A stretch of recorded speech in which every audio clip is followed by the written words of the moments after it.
mucho gusto a Sofía González Talamantes. Ella es coordinadora del programa de Sistema Penitenciario y Reinserción Social de Documenta. Muchísimas gracias, Sofía, por estar con nosotros. Qué gusto saludarte.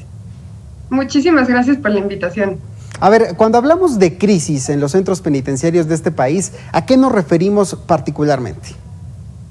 Sí, creo que es importante primero tener el panorama en general de las prisiones, ¿no? Como bien ustedes mencionaban en los videos pasados, hay que conocer que hay en este momento 219,117 personas privadas de la libertad, de las cuales el 12% se encuentran cumpliendo una sentencia en una cárcel federal y el 88% en una cárcel estatal. Entonces creo que esto es importante porque las condiciones son sumamente diferentes en las cárceles estatales y en las cárceles federales. Eso por un lado. Creo que la crisis y la pandemia vino a evidenciar esta crisis, todo lo que está mal en el sistema penitenciario es muy evidente, ¿no? En los centros estatales, como bien mencionaban, está el tema de sobrepoblación, la falta de atención médica, la corrupción, las familias asumen todos los gastos cuando el Estado tendría que asumirlos, el tema del autogobierno, como veíamos ahora en Puebla, y esto se da en la mayoría de los estados. Eso por un lado.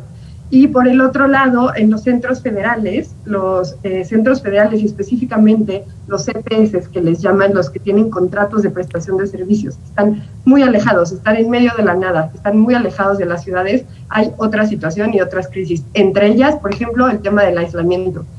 Las personas privadas de la libertad se encuentran 23 horas en sus celdas, no salen de sus estancias y esto implica tortura. Entonces, pues primero quería como dar esa diferencia de cómo se viven en cada uno de los centros penitenciarios. A ver, entonces esto que nos estás diciendo, cuando hablamos de que tenemos que, o nos urge la justicia en este país, que se castigue a los delincuentes, ¿está mal entendido este concepto por parte de las autoridades, incluso como ciudadanos, pensar que con el simple hecho de llevar a la cárcel a los delincuentes, con eso ya se cumple con esta sed de justicia?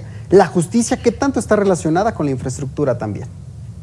Creo que tendríamos que cuestionarnos si realmente el sistema penitenciario como lo conocemos, si realmente nuestro sistema de justicia realmente hace que vivamos más seguros, que las personas que salen de prisión realmente se reinserten y se reintegren a la sociedad. El sistema penitenciario en realidad no cumple con ninguna de esas funciones. Las condiciones en las prisiones no están hechas para que las personas puedan adquirir herramientas, conocimientos, participen en programas para que eso facilite su salida, para que en el momento en que salgan no reincidan, por ejemplo. Entonces creo que sí es muy importante y estamos en un punto donde tenemos que cuestionar cómo está nuestro sistema penitenciario, ¿no? Que va ligado, totalmente con el sistema de justicia. Por ejemplo, en este tema quisiera decir que de los números que les dije al comienzo, el 42% de la población penitenciaria no tiene una sentencia. Entonces, es decir, la mitad de las personas que se encuentran, casi la mitad de las personas que se encuentran en nuestras prisiones no tienen una sentencia. No sabemos si son inocentes o si son culpables. Entonces, es muy importante que el sistema de justicia en su totalidad mejore. El tema de investigación, el tema una vez que la persona recibe una sentencia, ¿qué se les va a brindar?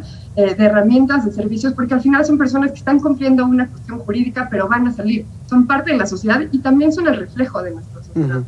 A ver, es importante aquí hablar de recursos, porque me parece que mucho de este problema que tú nos estás relatando al interior de los centros penitenciarios tiene que ver con el dinero.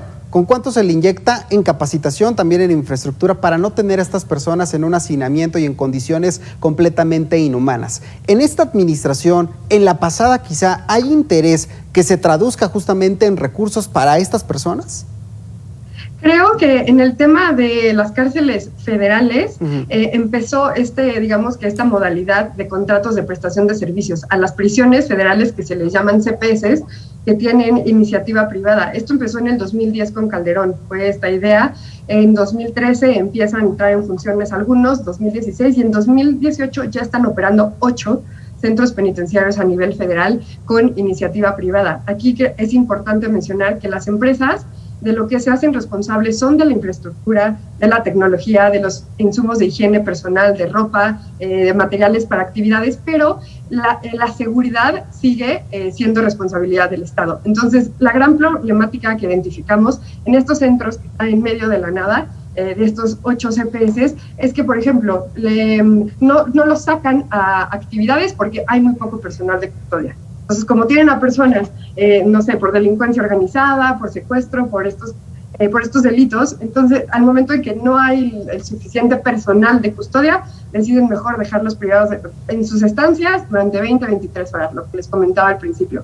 Y creo que justo este año el presidente al comienzo del año empezó a hacer este cuestionamiento si las personas viven en hotel de 5 estrellas en estos CPS. Y aquí es muy importante aclarar que no es así. Que las condiciones en estos centros penitenciarios, aunque no haya hacinamiento como en los estatales, por ejemplo, hay muchas otras dinámicas de corrupción y de aislamiento, por ejemplo, de tortura, en el momento en que les trasladan de un centro penitenciario a otro, especialmente a las mujeres, ¿no? Se encuentran muy abandonadas. Está el CPS 16, que es el único de mujeres a nivel federal, está en medio de la nada en Morelos. Entonces esto dificulta el proceso, el tema de visitas, todo.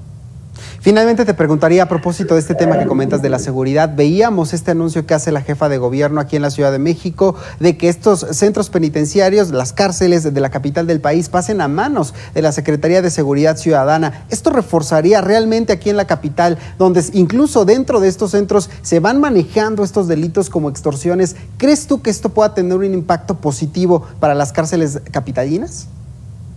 Creo que independientemente de quién esté al mando de las prisiones, de los centros penitenciarios, tanto en la Ciudad de México como en los otros estados y a nivel federal, tiene que tener un enfoque de derechos humanos. Sí o sí, las personas privadas de la libertad están bajo la custodia del Estado y tienen que garantizar una vida digna, acceso a la salud, y tiene que tener un enfoque de derechos humanos. Bien, Fabiola, te agradezco. Sofía, muchísimas gracias por estos minutos y estaremos pendientes, por supuesto, de lo que pues den a conocer las autoridades y este seguimiento que también ustedes hacen puntualmente. Muchas gracias. Ahí tiene usted esta conversación, ya sabe que puede recuperarla en todas nuestras redes sociales.